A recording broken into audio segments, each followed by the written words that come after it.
இன்றைக்கு உங்கள் பிள்ளைகள் நாங்கள் பேசுவது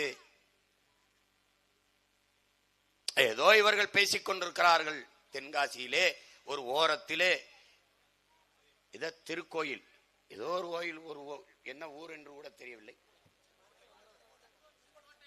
செங்கோட்டையில் பேர் நன்றாகத்தான் இருக்கிறது.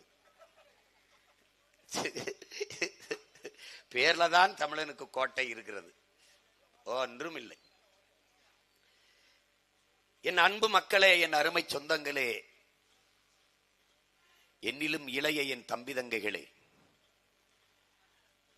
ஓட்டுக்காக பேசுகிற நாங்கள், ஓட்டுக்காக பேசுகிற எவரும் இதை பேச மாட்டார்கள். நாட்டுக்காக நிற்கிற பிள்ளைகள் தான் இதை பேசுவோம்.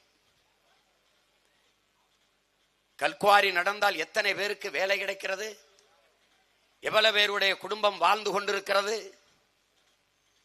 இதை பேசுபவர்கள் பலர்.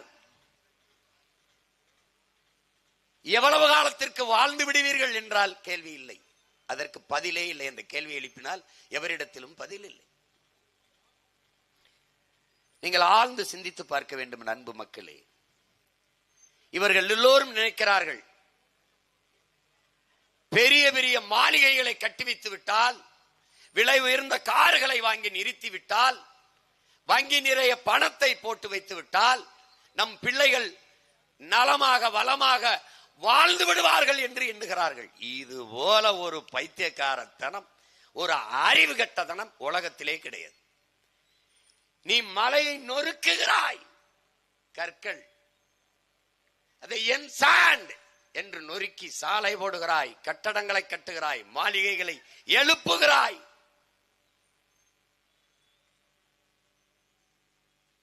நொறுக்கி நொறுக்கி சாலை போடுகிறாய், துறைமுகங்கள் கட்டுகிறாய், எல்லாம் செய்கிறாய்.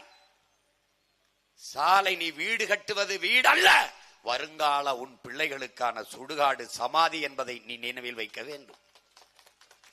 இதை நொறுக்கி மணலாக்கி சாலையை போடுகிறாய், ரோடு போடுகிறாய், வேகமாக செல்ல என்கிறாய். எங்கே செல்வாய்? அதுவும் வீட்டிற்கல்ல, சுடுகாட்டிற்குத்தான் என்பதை நீ புரிந்து கொள்ள வேண்டும். இந்த மலையில் என்ன இருக்கிறது? அப்படி என்ன இருக்கிறது? இது பூமி தாயின் இயற்கையின் அரும்பெரும் கொடை. 450 கோடி ஆண்டுகளாகிவிட்டது இந்த பூமி உருவாகி.